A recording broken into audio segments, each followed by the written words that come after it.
গরম বাতাসের আযাব আসে। এই গরম বাতাসের আযাবটা এখনো আসে নাই। কিন্তু আমি শেষ জামানার হাদিসগুলো টুকটাক গবেষণা করে মনে হচ্ছে অচিরে গরম বাতাসের একটা আযাব আসবে বিশ্বের দিকে। এবং নাসাও এটা নিয়ে গবেষণা করছে অলরেডি। সূর্যের মধ্যে অনেক রকম বিক্রিয়া হচ্ছে, তেজস্ক্রিয় বিক্রিয়া হচ্ছে ইত্যাদি, হিলিয়াম গ্যাসের অনেক ভিডিওটি বিস্ফোরণ ভালো হচ্ছে। লাগলে আমাদের এগুলোর চ্যানেলটি ওয়েভ বা সাবস্ক্রাইব করুন। ফ্লোটা আস্তে আস্তে পৃথিবীর দিকে ধেয়ে আসবে। নবীজি বলেছেন ফালিয়ারতাকিবু ইনদা যালিকা রিহান হামরা। এই রিহান হামরা কথাটা এই হাদিসের মধ্যে আছে। তিরমিজির 2211 নম্বর হাদিস এটা আছে। গরম বাতাস ধেয়ে আসবে পৃথিবীর দিকে। গরম বাতাসের আযাব, গরম বাতাসের আযাব আসবে। ওয়াজালজালা এবং ভূমিকম্প। অন্য হাদিসে আসছে সানাওয়াতু জালাজিল, ভূমিকম্পের বছরগুলো। আর আসছে মুতানুন শাদীদ, বড় মহামারী। আর খসফুন মানে এই যে জমিন ধসে যাওয়া, মাসখান মানে চেহারা আকৃতি বিকৃত হয়ে যাবে। আর কযফান একটা আছে, কযফান মানে পাথরের বৃষ্টি বর্ষিত হবে। এই আযাবগুলো কখন আসে? এই পাপগুলোতে মানুষ যখন লিপ্ত হয়। ঢাকা শহর ভূমিকম্প প্রবণ এলাকা না? ভূমিকম্পের যে পাপগুলা, সেই পাপগুলো আমি কিন্তু একটা লেকচার আলোচনা করে আসছি সিলেটে, দেখে নিন অনলাইনে। 15টা থেকে 20টা পাপ আছে। এই পাপগুলোতে যখন একটা জাতি লিপ্ত হয়, আল্লাহর পক্ষ থেকে আযাব আসে। কয়েকটা কথা বলছি। পাপগুলোর মধ্যে একটা হচ্ছে যে যখন মানুষ বস্তুবাদী হয়, বেশি বস্তুবাদী মানে দুনিয়া নিয়ে খুব বেশি ব্যস্ত, পরকালের ফিকির কম, আল্লাহকে ভুলে গেছে। তারপরে যখন আমানত উঠে যায়, আমানত কি হয়? উঠে যায়। তারপর যখন গনিমতের মাল মনে করে আমানত মানুষ খেয়ে ফেলতেছে, আমানত রাখা হয়েছে, গনিমতের মাল মনে করে খেয়ে ফেল। যখন মানুষ এই মাকে কষ্ট দেয়, মাকে কষ্ট দিয়ে মানে মায়ের সাথে খারাপ ব্যবহার করে, বউয়ের আঁচল ধরে বসে থাকে। যখন মানুষ বাবাকে দূরে ঠেলে দেয় আর বন্ধু বান্ধবকে কাছে টেনে নেয়।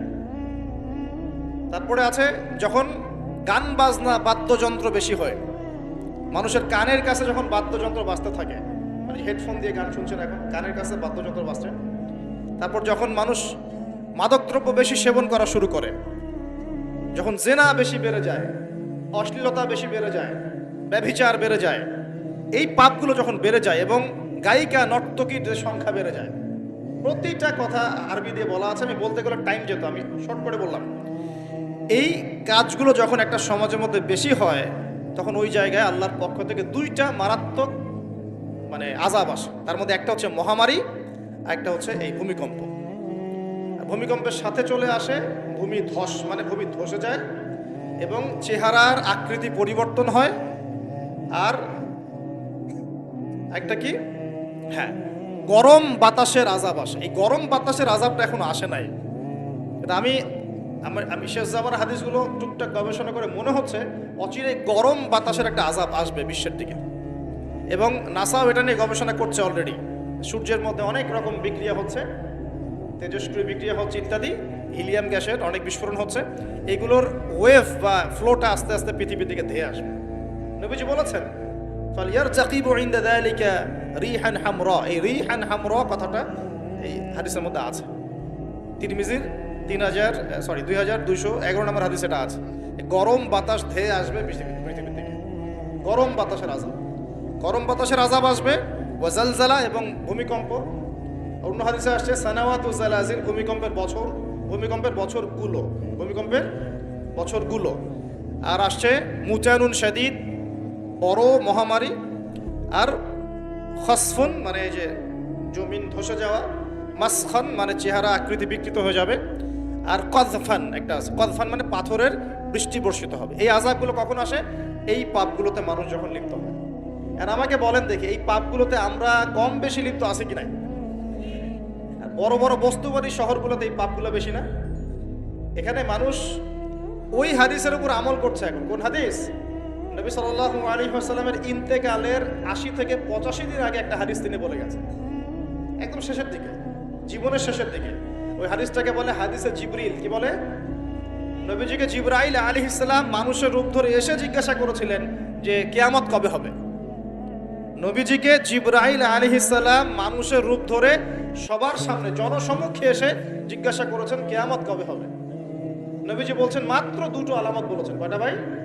2টা। একটা হচ্ছে আনতালিদাল আমাতু রাব্বাতুহা, দেখবে যখন দাসী মনিবকে জন্ম দিচ্ছে।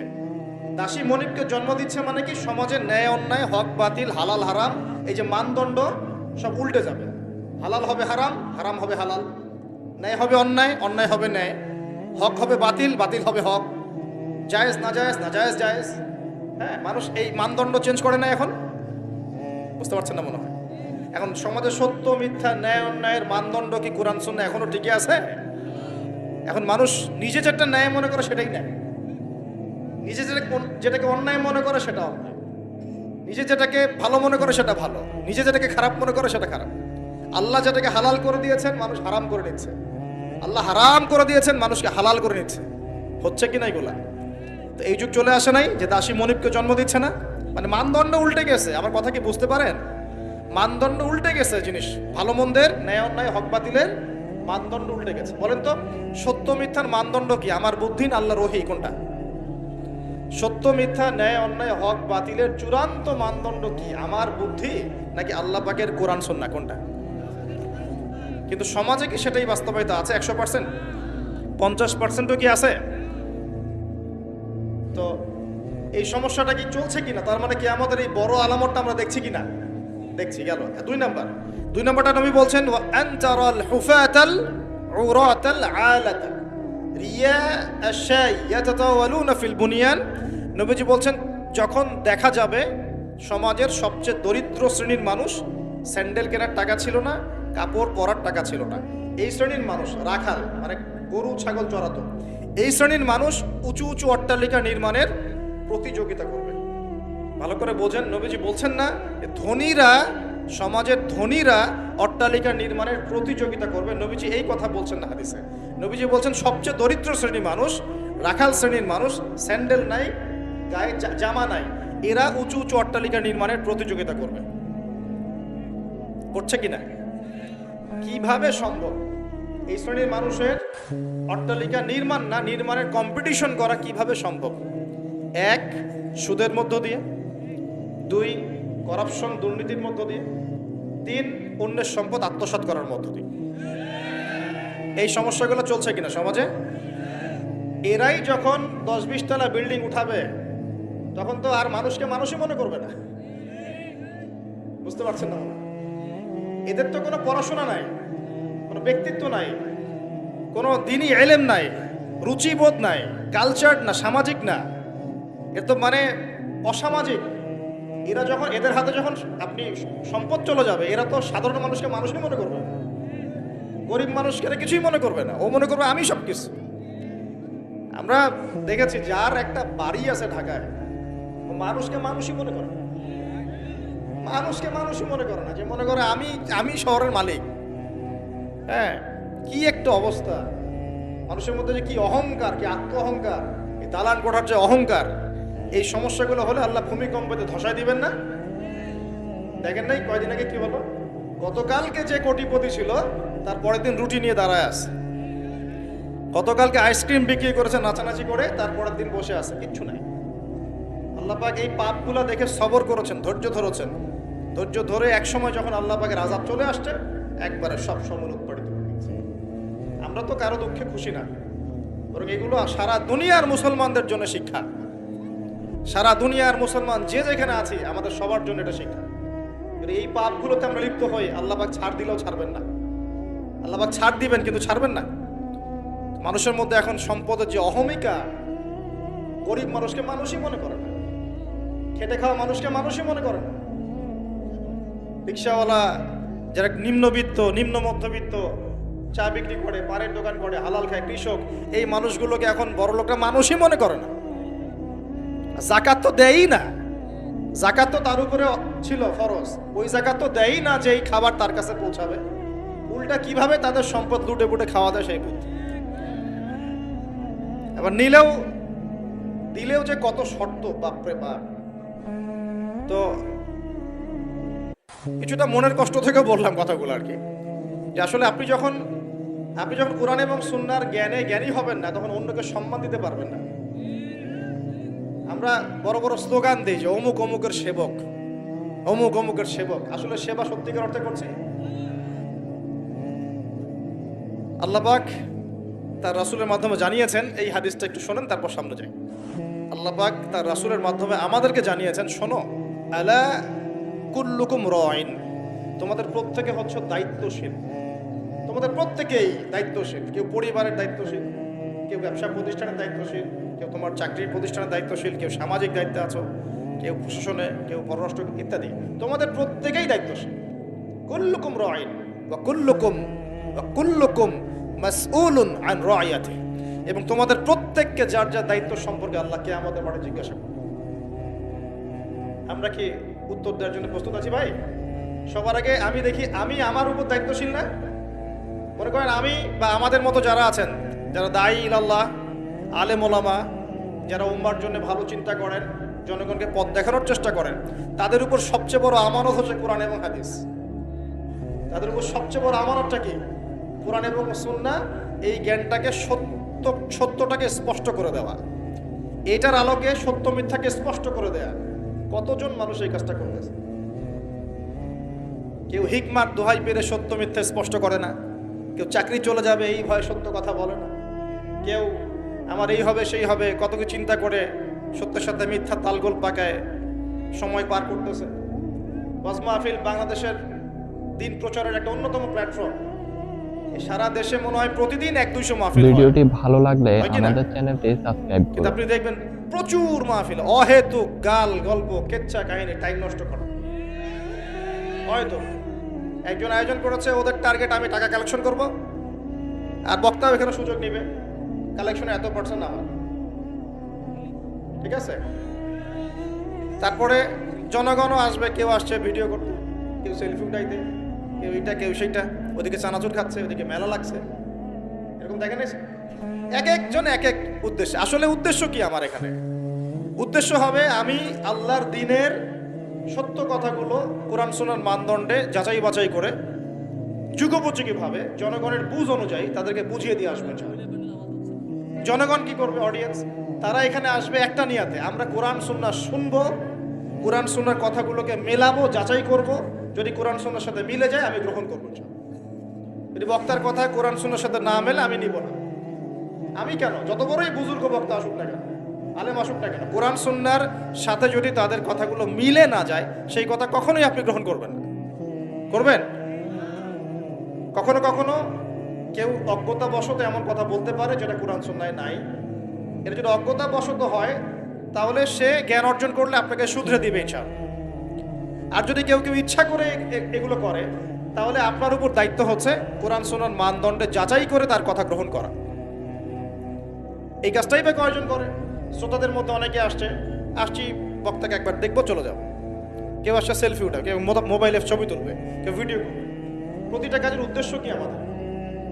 আমাদের দ্বীনি কাজের উদ্দেশ্য হবে এই কাজগুলোর ওসিলায় পরকালে আল্লাহর নাজাত যেন পাই ইনশাআল্লাহ, এবং দুনিয়াতে আল্লাহর দ্বীন যেন এগিয়ে যায়, উপকৃত হয়।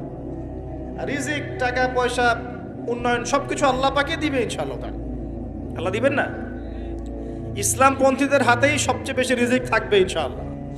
ইসলামপন্থীদের হাতেই সবচেয়ে বেশি সচ্ছলতা থাকবে ইনশাআল্লাহ। আর আগামীতে যে দিন আসতে যাচ্ছে, যে অর্থনৈতিক সংকটময় বিশ্ব আসতে যাচ্ছে, এই সময় যে কোরআন সুন্নাহর আলোকে ইকোনমিক্স ঢেলে সাজাবে সেই পার পাবে, অন্য কেউ পার পাবে না। বিশ্বাস করছেন না?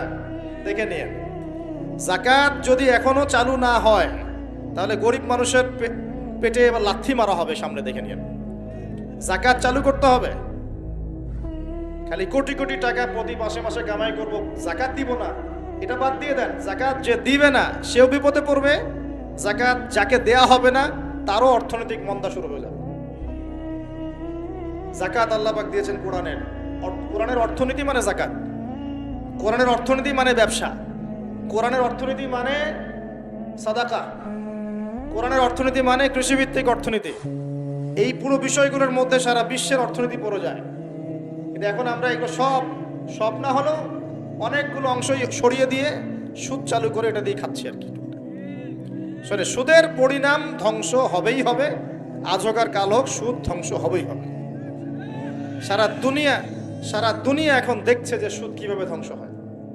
সারা দুনিয়া এখন দেখছে সুদ কিভাবে ধ্বংস হবে। মনে রাখবেন, এর ফলে শুধু এক শ্রেণীর মানুষই লাভবান হবে। কোন শ্রেণী? যারা বুর্জোয়া শ্রেণী, যারা পুঁজিবাদী শ্রেণী, যারা ধনিক শ্রেণী, যাদের হাতে সম্পত্তি কুণ্ঠিগত থাকবে, এরা হয়তো পার পেয়ে যাবে এই দুনিয়াতে। কিন্তু মধ্যবিত্ত শ্রেণী আর নিম্ন মধ্যবিত্ত শ্রেণীর জীবনে এমন দুর্ভোগ নেমে আসবে সামনে, দেখে নিয়ে কি হয়। সুদের পরিণতি হচ্ছে ধ্বংস। সুদের পরিণতি মানেই ধ্বংস। সুদ যখন চালু হবে তখন আল্লাহ পাক কোরআনে বলছেন, ও যে ব্যক্তি সুদ খেলো সে যেন আমার এবং আমার নবীর সাথে যুদ্ধ করলো। আর এটা বলি তাহলে বুঝবেন, সূরা বাকারায় 279-80 এই আয়াতগুলো দিকে আছে, 79-81। আল্লাহ পাক বলছেন, ইয়া আইয়ুহাল্লাযীনা আমানু, হে মুমিনগণ, ইত্তাকুল্লাহ, তোমরা আল্লাহকে ভয় করো। আল্লাহর কথা সহজ না? তোমরা আল্লাহকে ভয় করো। ওয়াযারু মা বাকিয়া মিনার রিবা, সুদ ছেড়ে দাও। সুদের অবশিষ্ট অংশ ছেড়ে দাও মানে সুদ ছেড়ে দাও। ওয়া ইল্লাম তাফআলু, যদি তোমরা সুদ না ছাড়ো, ফাআযানু বিহারবিন মিনাল্লাহি ওয়া রাসূলিহি, তাহলে আল্লাহ এবং তার রাসূলের সাথে যুদ্ধের ঘোষণা শুনে নাও। কার কথা এটা? আমি বানিয়ে বললাম? আপনার কিতাব। এই কিতাব আপনার বাসায় নাই? আপনি কি এই কিতাবের জন্য জীবন দিতে চান না? যখন এই কিতাবকে কেউ অবমাননা করে, আপনার তো গা জ্বলে, হৃদয় রক্তক্ষরণ হয়। কয়দিন আগে ওই যে সুইডেন না ডেনমার্ক, হ্যাঁ, আমি নামও ভুলে গেছি, ভুলে যাওয়াই ভালো। এগুলো মনে রাখাই খারাপ, কারণ এদেরকে মনে রাখে কি হবে? শুধু প্রথম কথা হচ্ছে যে ওই পশ্চিমা সভ্যতার মধ্যেই যারা বাক স্বাধীনতার কথা বলে, ব্যক্তি স্বাধীনতার কথা বলে, আর তাদের বাক স্বাধীনতা মানে হচ্ছে ছেলে ছেলে বিয়ে করতে পারবে, এটা ব্যক্তি স্বাধীনতা। আর বাক স্বাধীনতা মানে ইসলামের বিরুদ্ধে যা ইচ্ছা তাই বলতে পারবে, ইসলামের বিরুদ্ধে যা ইচ্ছা তাই বলতে পারবে, এটা হচ্ছে বাক স্বাধীনতা। আর আল্লাহ পাকের বিধানের বাইরে যা ইচ্ছা তাই করতে পারবে, মদ খাবে, সুদ খাবে, ঘুষ খাবে, জেনা করবে, পর্নোগ্রাফিতে থাকবে, যা ইচ্ছা করবে, এর নাম হলো ব্যক্তি স্বাধীনতা। এটা ওরা বিশ্বাস করে। তো সেখানে কোরআনকে অবমাননা করেছে, কোরআন পুড়িয়ে দিয়েছে, আপনারা দেখেছেন তো। তখন আপনার খারাপ লাগে নাই? একটু খারাপ লাগে নাই ভাই? কষ্ট হয় নাই? যদি সে আপনার ছেলে হতো আপনি কি করতেন বলেন? আপনার ছেলে যদি কোরআন পুড়িয়ে দিত কি করতেন?